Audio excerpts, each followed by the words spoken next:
خدا اے خدا اللهم صل على محمد وعلى آل محمد كما صليت على إبراهيم وعلى آل إبراهيم إنك حميد مجيد اللهم بارك على محمد وعلى آل محمد كما باركت على إبراهيم وعلى آل إبراهيم إنك حميد مجيد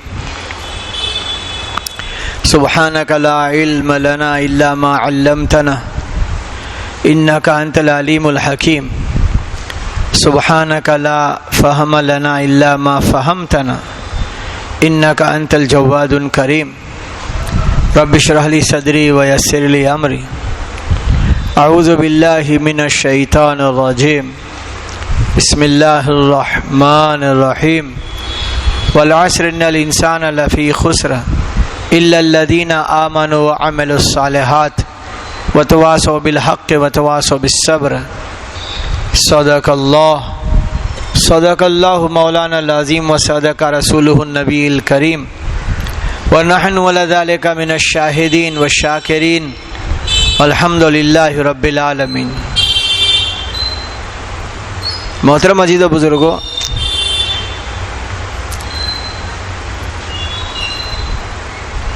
اللہ تعالیٰ نے اپنی قدرت سے، اپنے کمال سے تمام عالم کا وجود بخشا ہے،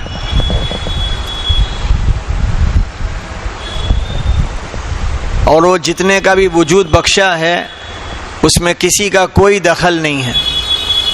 اس نے اپنی قدرت سے تمام کا وجود دیا، جس میں انسان اور جنات کے علاوہ جتنی مخلوق ہے ان سب کے بارے میں اللہ نے یہ کچھ ترتیب چلائی ہے، اس کا نظام ہے کہ وہ اپنی زندگی سیکھ کے آتے ہیں۔ جانور، پرندے، کیڑے مکوڑے، جنگل والے، ہوا والے، پہاڑ والے، زمین والے، پانی والے، جتنے بھی حیوانات ہیں، انسان اور جنات کے علاوہ تمام جو مخلوقات خداوندی ہے ان کو اللہ ان کی زندگی سکھا کر ہی بھیجتے ہیں۔ مرغی کا بچہ انڈے میں سے نکلتا ہے، نکلتے کے ساتھ ہی چلتا ہے، اس کو چلنا نہیں سکھایا جاتا، چلنے کا سیکھ کے ہی آیا۔ ایسا نہیں کہ کچھ دن تک لڑکھڑاتا ہو پھر گھٹنے سے ہوا، نکلتے کے ساتھ چلنے لگتا ہے، وہ چلنے کا سکھا کے بھیجا اللہ نے۔ اور جب انڈے میں سے وہ بچہ نکلا تو سامنے کتنی مرغیاں کھڑی ہے، وہ اپنی ماں کو پہچان لگا کہ یہ میری ماں ہے، کسی مرغی کے پاس نہیں جائے گا، وہ گویا ماں کی پہچان بھی لے کے آیا، اور نکلتے کے ساتھ ماں کو بھی پہچانا اور مٹی میں چونچ مار کے کھانا شروع۔ وہ نکلتے ہی کھانا شروع کر دیتے ہیں، تو کیا کھاتے ہیں؟ تو کیا کھانا ہے وہ بھی وہ سیکھ کے آیا، مٹی نہیں کھاتا، اس کو کیا کھانے کا ہے، اس کا اپنا کھانا بھی کیا ہے وہ سکھا کے بھیجا اللہ تعالیٰ نے۔ اس کے بھی آگے چیل، کوا، بلی، کتا یہ اس کے دشمن ہے، تو اس کی ماں نہیں سکھاتی دیکھ بیٹا یہ دشمن ہے اس سے بچنا، مرغی اپنے بچے کو نہیں سکھاتی، وہی سیکھ کے آیا۔ بلی کو دیکھے، چیل کوے کو دیکھے، کتے کو دیکھے تو ماں کے پاس دوڑے گا کہ حفاظت کہاں ہوگی، ہلاکت کہاں ہوگی، دوست کون ہے، دشمن کون ہے، یہ بھی سیکھ کے آیا۔ اللہ سب کچھ سکھا کے بھیجتے ہیں۔ بکری کا بچہ دنیا میں آیا، گائے کا وہ بس تھوڑی ہی دیر ہوتی ہے اپنی ماں کے تھنوں سے لگ کر اپنی ضرورت پوری کرتا ہے کہ ماں گود میں نہیں لیتی، اور کسی دوسری بکری کے پاس نہیں جاتا، وہ چاہے سامنے 10-20 بکریاں کھڑی ہو تو ماں کو بھی پہچانتا ہے اور اپنی ضرورت کیسے پوری کرنا وہ بھی وہ جانتا ہے۔ مطلب یہ کہ اللہ نے انسان اور جنات کے علاوہ تمام کو زندگی جینے کا سکھا کے ہی بھیجا، ان کے سکھانے کا کوئی نظم نہیں ہے، بولنے کا بھی سیکھ کے آتے ہیں۔ اور انسان کا بچہ کیسا پیدا ہوتا ہے؟ نہ جاننے والا، کچھ جانتا ہی نہیں، یہ نہ جاننے والا پیدا ہوتا ہے، نہ ماں کو پہچانتا ہے، نہ بولنا جانتا ہے، نہ چلنا جانتا ہے، اپنی ضرورت کیسے پوری ہوگی وہ بھی اس کو نہیں معلوم، کچھ بھی نہیں جانتا. یہ نہ جاننے والا دنیا میں آیا ہے. سمجھانے والوں نے عجیب بات سمجھائی. دنیا میں جانداروں کے آنے کے لیے ماں ہے. ہم بھی جاندار ہیں، وہ بھی جاندار ہے. جن میں جان ہے. جانوروں کے آنے کے لیے ماں، انسانوں کے آنے کے لیے ماں. آنے میں ایک ہی ذریعہ ہے، انسان آوے کہ جانور آوے، ماں کے ذریعے آئیں گے. یہ آدم علیہ السلام کے زمانے سے قیامت تک کا اصول ہے، بنایا اللہ تعالیٰ نے، قانون بنا دیا، ماں کے ذریعے آئیں گے. یہ اور بات تھی کہ حوا کو اللہ تعالیٰ نے آدم علیہ السلام کی پسلی سے نکالا، وہ اس کی قدرت ہے. ترتیب یہ ہے، جانور اور انسان ماں کے ذریعے آئیں گے. ایک ہی ہے طریقہ، الگ نہیں ہے، مطلب برابر برابر. پیدا ہونے میں جانور اور انسان برابر ہے. واپس جانے کے لیے موت، انسان کو موت آوے واپس، جانور کو موت آوے واپس. بات دھیان سے سننا. آنے میں ماں، جانے میں موت. جب تک زندہ ہے انسان کو بھوک لگے تو کھانا، جانور کو بھوک لگے تو کھانا. انسان کو پیاس لگے تو پانی، جانور کو پیاس لگے تو پانی. اس کو بھی سونے چاہیے، اس کو بھی سونے چاہیے. اس کی بھی خوشیوں میں اچھلنے کا انداز، اس کے بھی خوشیوں میں اترانے کا طریقہ. اس کا بچپن جوانی بڑھاپا، ایسے جانوروں کا بچپن جوانی بڑھاپا. تو فرق یوں تو ہر معاملے میں برابر برابر ہیں. یہ بھی بچے پیدا کرتے ہیں، وہی بچے پیدا کرتے ہیں.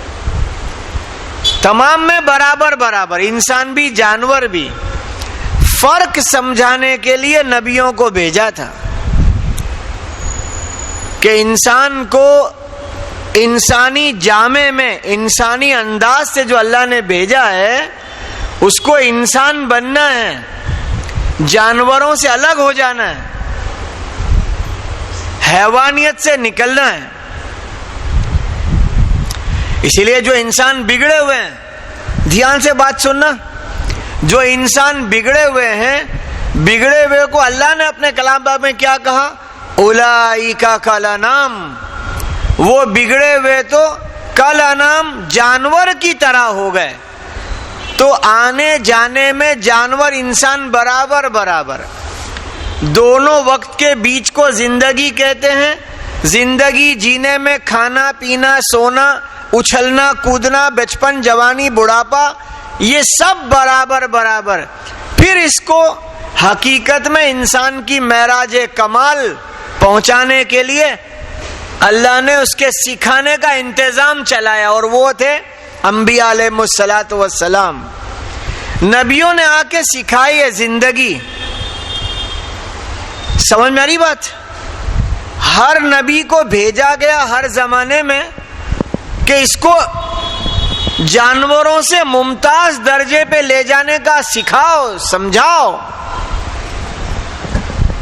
تو ہر نبی نے انسانوں کو جانور پنے سے نکالا. اور میں کیا مثالیں دوں، آپ میرے سے اچھا جانتے ہیں. جانور پنے سے نکالنے کی تو بہت ساری باتیں، چھوٹی چھوٹی بات جو میں بھی جانتا ہوں، آپ بھی جانتے ہیں. بکری، گائے، بلی، کتا، گدھا، گھوڑا بیٹھا ہو، یہ جانور ہیں سب. ان بیٹھے ہوئے کو آپ کھانا دو، اس کے اپنا اپنا کھانا دو، تو بیٹھے بیٹھے کوئی دن نہیں کھاتے، بیٹھے ہوئے کھڑے ہو جاتے ہیں. کبھی آپ لوگوں نے تو نہیں دیکھا ہے؟ تم لوگ تو ایسا میرا منہ دیکھتے کہ میں کوئی نئی بات کر رہا ہوں. دیکھا نہیں جانوروں کو؟ بکری بیٹھی ہو، گائے بیٹھی ہو، کھانا ڈالو فوراً کھڑے ہو جائیں گے. تو جانور کھڑے کھڑے کھاتے. ہم کو کیا سکھایا ہے؟ بیٹھ کے کھاؤ. یہ ایک چھوٹی سی مثال ہے سمجھنے کی کہ انبیاء علیہ السلام نے ہر زمانے میں اس کو حیوانیت سے نکالا ہے. اب آج کے نادان ناسمجھ، اس میں کیا ہوا؟ کھڑے کھڑے کھا لیا تو کچھ ہوا؟ کچھ بھی نہیں. جانور پنے سے باہر نہیں آیا، ابھی تو جانور پنے پہ ہی ہے، انسان نہیں بنا. سمجھ میں آئی؟ وہ میں نے کچھ وقت پہلے کہا تھا کہ انسان اپنے کو انسان سمجھے تو سدھرے. سمجھنے کو تیار نہیں ہے. وہ مثال دی تھی میں نے, ایک جگہ بورڈ پہ لکھا تھا کسی سڑک کے پاس, یہاں پیشاب کرنا منع ہے. کیا لکھا تھا بھائی صاحب؟ یہاں پیشاب کرنا. وہ ایک آدمی نے پڑھا کہ لکھا یہاں پیشاب کرنا منع ہے. اب وہ کھڑا ہی تھا, پڑا تھا, اتنے میں گائے نے آ کے وہیں پیشاب کر دیا. گائے کتنا سارا پیشاب کرتی ہے. اب یہ کھڑے کھڑے وہ لکھے ہوئے کو دیکھ رہا ہے, گائے سوچ رہا ہے, بولو یہ منع لکھا نہیں, یہاں ان نے کر دیا. کس نے کر دیا؟ گائے نے. کچھ دیر بعد گدھا نکلا, گدھے نے بھی وہیں کر دیا. سمجھ میں آئی؟ بکری نکلی, بکری نے بھی وہیں کر دیا. اب یہ دیکھ رہا ہے یہاں لکھا ہے منع ہے, یہ خود بھی پیشاب کرنے بیٹھ گیا. تو ایک نے بولا او بھائی صاحب, او بھائی صاحب. ارے بولے کیا بھائی صاحب؟ بھائی صاحب وہ گائے نے اتنا سارا, گدھے نے, بکری نے, میرے کو کائے کو منع کرتے ہو؟ کہ بھئی یہ انسانوں کے لیے لکھا ہے, جانوروں کے لیے نہیں لکھا.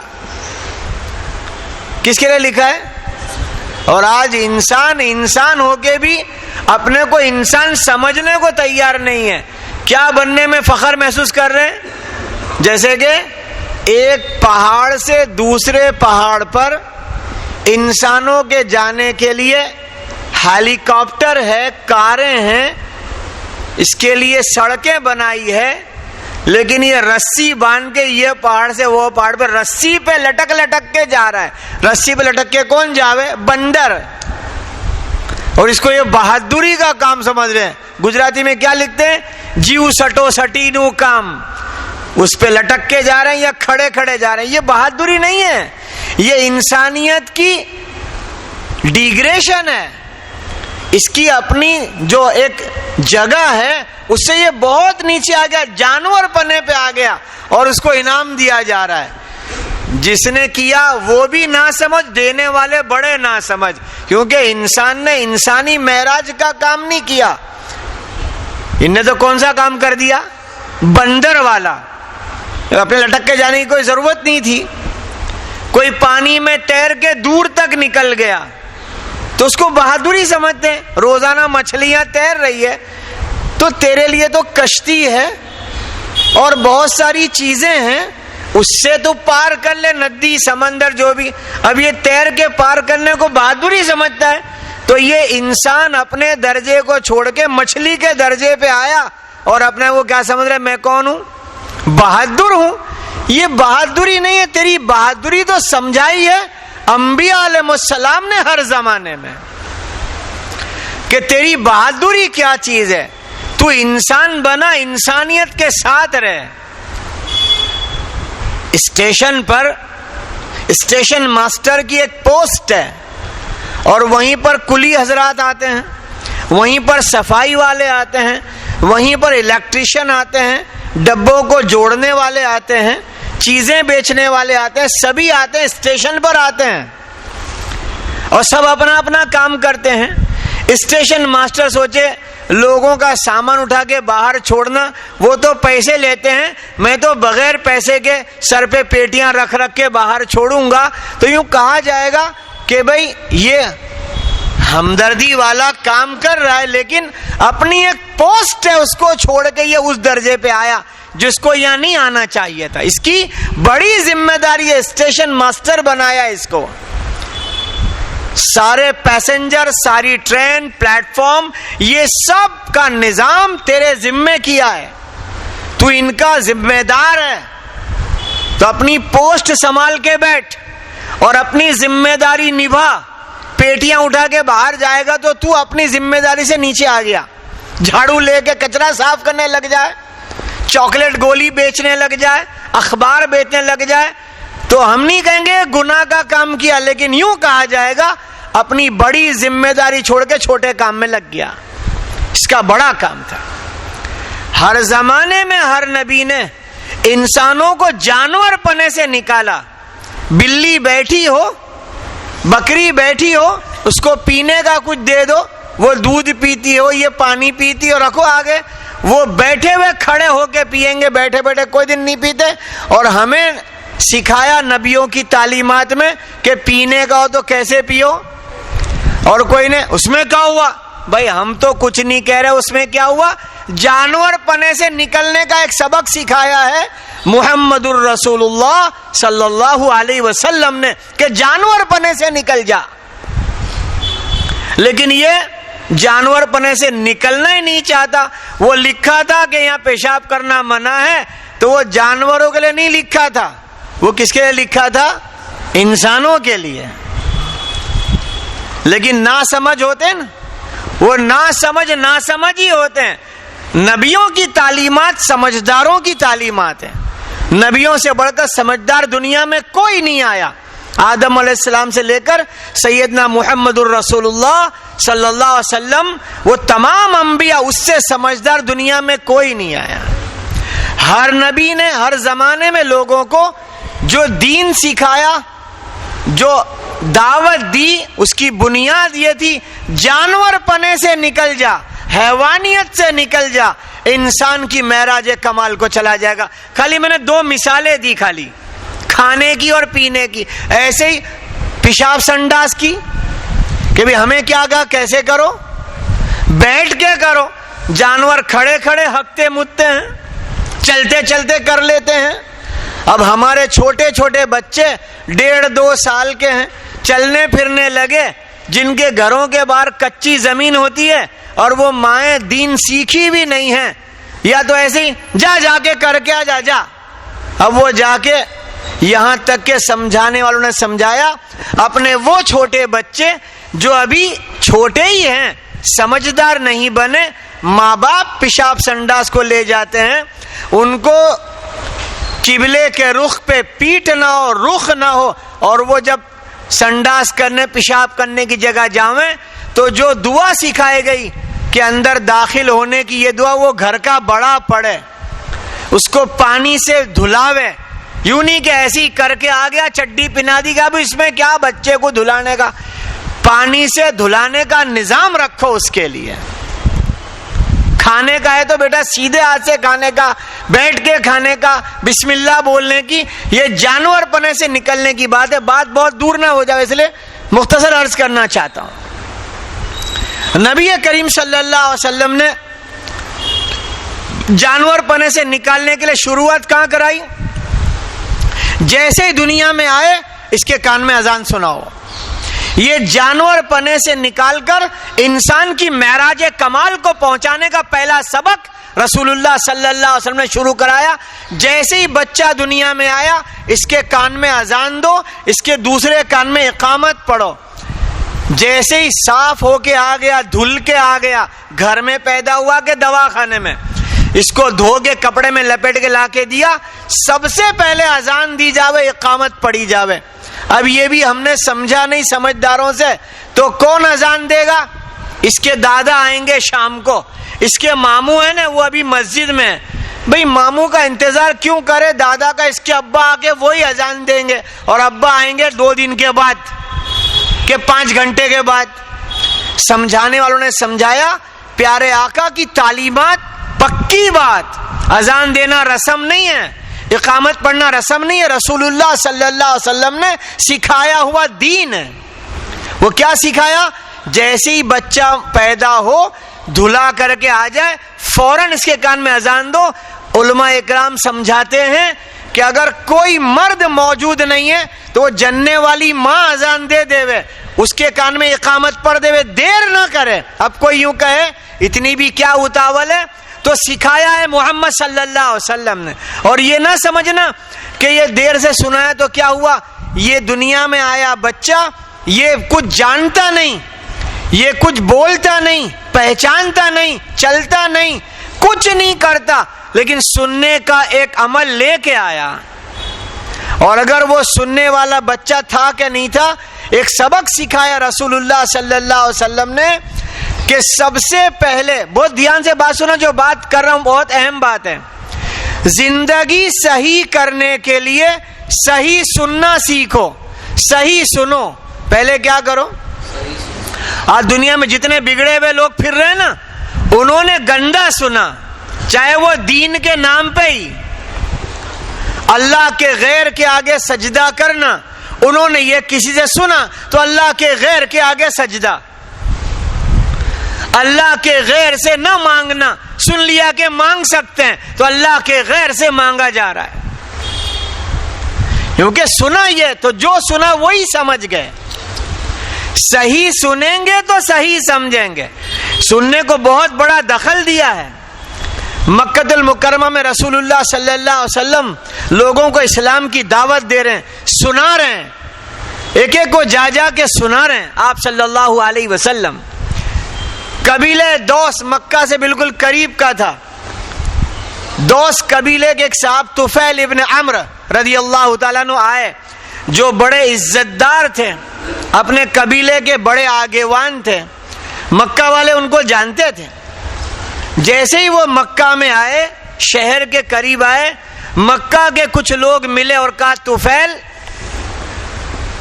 ہمارے مکہ میں ایک صاحب ہیں, شخص جن کا نام محمد صلی اللہ علیہ وسلم, وہ لوگوں کو ایسی بات سناتے ہیں کہ لوگ ان کے ہو جاتے ہیں, اور جب ان کے ہو جاتے ہیں تو وہ اپنا دین چھوڑ دیتے ہیں. یعنی جو زندگی تھی وہ چھوڑ کر ان کی بات ماننے لگ جاتے ہیں. تو تم ان کی بات مت سننا. کس سے روکا گیا؟ سننے سے. سننا ہی مت. تم سنو گے تو ان کے ہو جاؤ گے. ان کی باتوں میں وہ جادو ہے. اللہ کی قسم, حق بات کا یہ اثر قیامت تک رہے گا. حق اور سچ بات, اس کو سنے گا تو دل پہ اثر ہو کے رہے گا. لیکن بعض لوگوں نے کہہ رکھا ہے ان کی بات سننے کی نہیں. کیوں نہیں کہا ہے؟ کیوں کہا ایسا؟ ان کو معلوم ہے صحیح صحیح سن لیں گے, صحیح سمجھ لیں گے, تو جب آدمی کے پاس اجالا آ جائے گا تو اندھیرا اپنے آپ چلا جائے گا. وہ اندھیرے میں ہی رکھنا چاہتے ہیں, اندھیرے میں ہی رکھنا چاہتے ہیں. کبھی باپ اندھیرے میں تو بیٹے کو روکتا ہے اجالے کی طرف جانے کے لیے, ماں اندھیرے میں تو بچوں کو روکے, دادا اندھیرے میں تو پوتے نواسے کو روکے. اللہ کی قسم کھا کے کہہ رہا ہوں, قرآن پاک کی بات حق بات ہے جو دل میں نور پیدا کر دے ہدایت کا. رسول اللہ صلی اللہ علیہ وسلم کی حدیث مبارکہ حق بات ہے جو دل میں نور پیدا کر دے صحیح رہبری کا.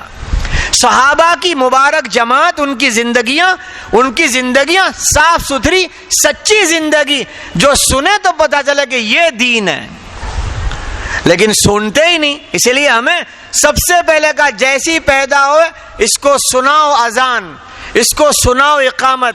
کہ اذان میں کیا سنایا گیا؟ سب سے پہلا سنایا گیا اللہ اکبر.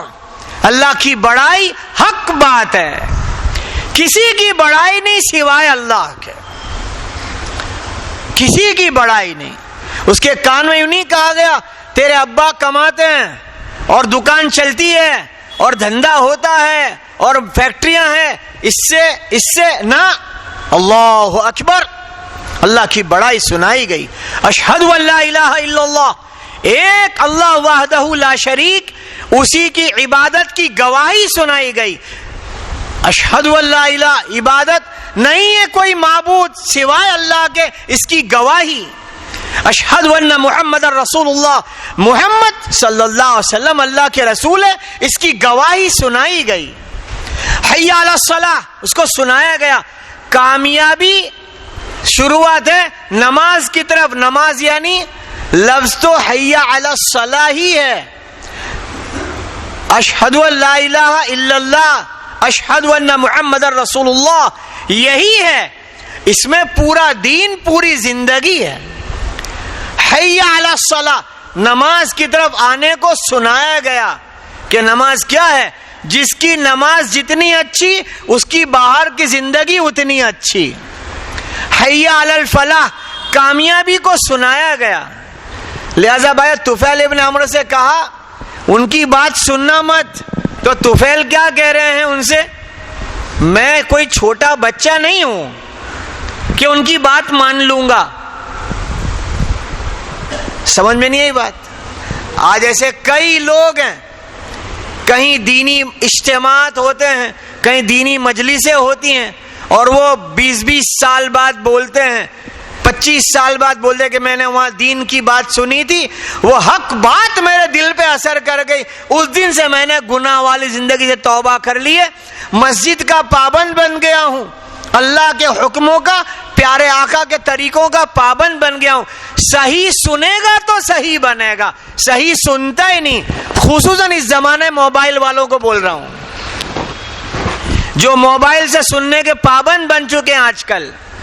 دین کی بات موبائل سے سن رہے, وہ دین کی بات نام دین ہے, لیکن وہ اللہ سے دور کرنے والا, مخلوق سے جوڑنے کی بات سنا رہا ہے. وہ اپنے سے جوڑ رہا ہے, وہ پیارے آقا کی سنتوں سے نہیں جوڑ رہے ہیں, وہ اللہ سے نہیں جوڑ رہے ہیں.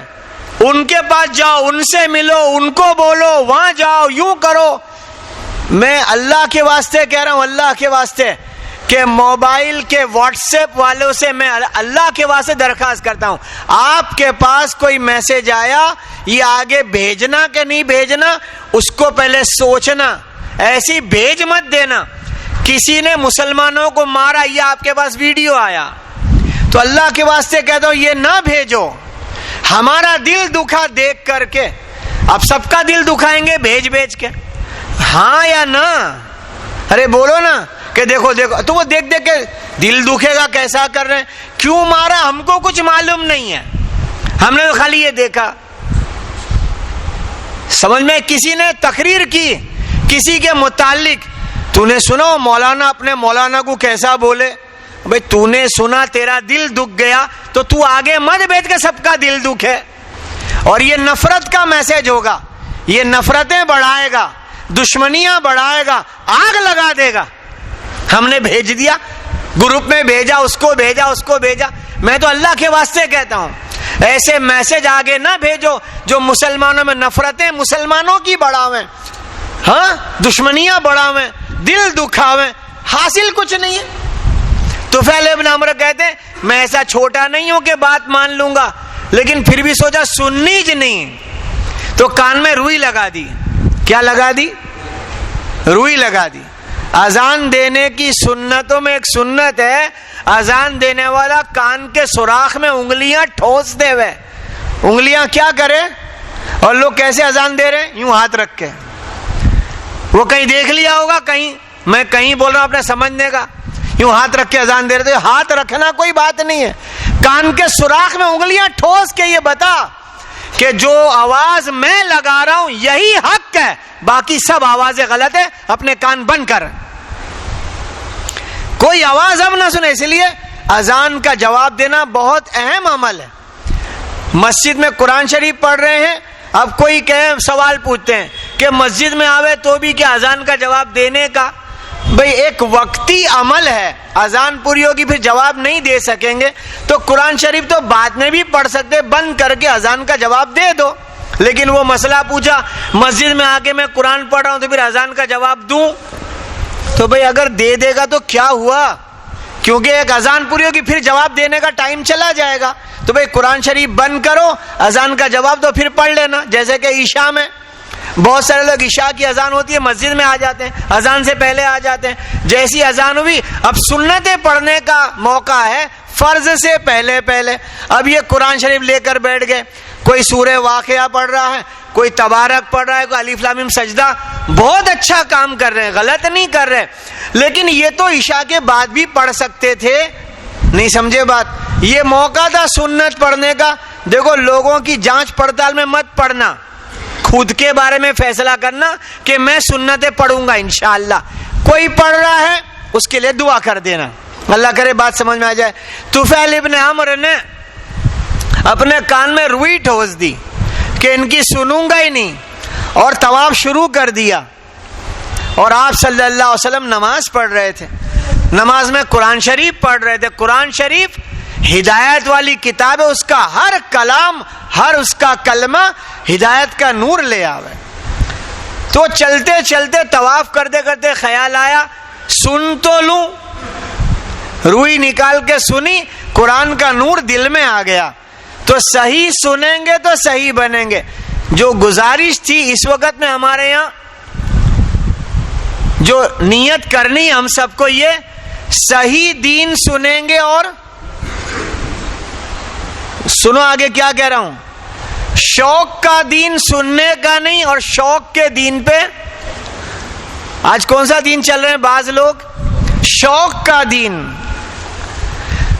اور ماحول کا دین اور رسومات کا دین. جیسے ابھی ایک نے سننا دھیان سے, بولے وہ گئے سال جو حج میں گئے تھے نا, تو ایک دو آدمی تو اپنی رکشہ بیچ کے گئے. کہاں؟ اب قرآن پاک میں اللہ کہہ رہے من استطاع الیہ سبیلا, کہ تیرے پاس اتنا پیسہ آ جاوے کہ تو حج کا سفر بھی کر سکے آسانی سے, اور جن کو چھوڑ کے جا رہا ہے ان کا بھی بندوبست کر کے جا سکے, تو آ جا میرے گھر, ورنہ آنے کی ضرورت. تو یہ رکشہ بیچ کے گیا کون سا دین تھا؟ بولو نا, شوق کا دین. میں تو جمع کرتا ہوں پیسے, کائے کے لیے؟ حج کے لیے. ارے میرے بھائی, تیرے خاندان میں کچھ لوگ ویاج میں پھنسے ہوئے ہیں, ان کو ویاج سے آزاد کرا دے. تیرے خاندان میں کچھ بیوہ یتیم بچے بیوہ عورتیں ہیں, کچھ محتاج بن کے جی رہے ہیں, بیماری کی دوا کے پیسے نہیں. ایسے تلاش کر, ایک حج ہوا, دوسرا کیوں کرتا ہے, تیسرا کیوں کرتا ہے, اور ابھی مالدار نہیں ہوا, حج کا شوق کیوں نہیں؟ سمجھے بات؟ شوق کا دین اچھا نہیں ہے, حکم کا دین اچھا دین. ایک بات بول کے بات پوری کر رہا ہوں. بقری عید کا دین تھا. کون سا دین تھا بقری عید؟ تیرے کو معلوم ہے؟ لوگ عید کی نماز پڑھ کے گھر جا رہے تھے. یہ واقعہ لکھا ہے بزم اولیاء کتاب میں, عربی سے اردو ترجمہ ہوا ہے. کتاب کا نام سے بول رہا ہوں کہ حوالہ دے رہا ہوں, کوئی نے کہاں سے اٹھا لا ہے. کتاب کا نام بزم اولیاء, عربی میں تھی, اس کو اردو ترجمہ کیا گیا. اس میں لکھا یہ واقعہ کہ عید کے دن لوگ نماز پڑھ کے مسجد سے گھر جا رہے تھے, اور وہ جاتے ہوئے لوگ دیکھ رہے کہ لوگ اپنے اپنے جانوروں کو اللہ کے نام پہ ذبح کر رہے ہیں. کس کے نام پہ؟ اللہ کے نام پہ. بڑی بات ہے, جانوروں کو اللہ کے نام پہ ذبح کرنا بہت بڑی بات ہے, کیونکہ بہت بڑا درجہ ہے, وہ دین کا حصہ ہے. اب وہ ایسے دیکھتے ہوئے ایک آدمی جا رہا تھا, ادھر بھی اللہ اکبر لا الہ الا اللہ, اللہ اکبر وللہ الحمد, اللہ کی بڑائی بولتے ہوئے اللہ کے نام پہ اپنی قربانی کا نذرانہ پیش کر رہے ہیں. ایک صاحب گھر پہنچ گئے, بیوی سے کہا دیکھ میں نماز پڑھ کے آ رہا ہوں, لوگ اللہ کے نام پہ جانوروں کو ذبح کر رہے ہیں, اپنے گھر پہ بھی ایک بکری ہے, اللہ کے نام پہ اس کو بھی ذبح کر دیں. میں بیوی دیندار تھی, نیت کرو اپنی بیویوں کو دیندار بنائیں گے, بیٹیوں کو دیندار بنائیں گے, گھر کی تمام عورتوں کو دیندار بنائیں گے. عورتیں دیندار بنے گی تو مردوں کا دین پہ چلنا آسان, اور اگر عورتیں دیندار نہ بنی تو دیندار مرد بھی کبھی چلے گا کبھی ان کی مرضی, جیسے کہ شادیوں میں ہو رہا ہے. کہاں ہو رہا ہے حاجی صاحب؟ شادیوں میں کس کا نام لے لیتے ہیں؟ بولو نا یار, عورتیں نہیں مانتی, یہی نہیں مانتے کہ ان کو دیندار بنا ہوا ہے. اللہ کرے کہ بات سمجھ میں آ جائے. بیوی نے بولا آپ قربانی کی بات کر رہے ہیں, اللہ کے نام پہ بکری ذبح کر دے میں, ہم تو غریب ہیں, اور غریب پہ حکم نہیں ہے, دین تو حکم کا ہوتا ہے, شوق کا دین نہیں ہوتا. تم کو شوق پورا کرنا ہو تو کر دو. دین کون سا ہوتا ہے؟ حکم کا. یاد رکھو, حکم کا دین کامیابی کا دین ہے, شوق کا دین کامیابی والا نہیں ہے. بیوی نے کہا ہم پر قربانی کا حکم نہیں ہے, تم کو شوق پورا کرنا ہو تو کر ڈالو. شوہر بات مان گیا بیوی کی, جو دیندار بیوی تھی. کچھ دیر گزری کہ گھر پہ مہمان آئے, اب کھلانے کے لیے کچھ تھا نہیں. بیوی نے بولا مہمان کا اکرام کرنا حکم کا دین ہے. فرمایا رسول اللہ صلی اللہ علیہ وسلم نے کہ جو اللہ پر اور آخرت کے دن پر یقین رکھتا ہو چاہیے کہ مہمان کا اکرام کرے, یہ حکم ہے, یہ حکم کا دین ہے, بکری ذبح کر دو. تو شوہر نے کہا ابھی تو منع کرتی تھی کہ اس وقت حکم نہیں تھا, شوق تھا, اب حکم ہے. آگے کی بہت لمبی بات ہے, آگے قصہ پورا نہیں کیا میں نے, لیکن بات نیت میں اور آپ کر لیں. ہم حکم کا دین پورا کریں گے, شوق کا دین نہیں رکھیں گے. چاہے گھر میں شادیاں آ جاوے, چاہے گھر میں میت آ جاوے, چاہے کہ کوئی حج کو جا رہا ہو تو اس کو چڑھانے کا نہیں, کوئی بات نہیں, تو بھر دے, واندہ نہیں, ٹور میں لکھا دے, ادھار لے کے چلا جائے، یوں کر دے وہ کر دے، تو وہ ایسے شوق کے دین پورے نہیں کرنے کے، حکم کا دین پورا کریں گے مدد آئے گی، اور شوق کا دین پڑھیں گے کہ محتاجی آئے گی. کیا آئے گی؟ اللہ مجھے حکم کا دین چلنے کی توفیق عطا فرما دے، اللہ آپ کو بھی توفیق عطا فرما دے.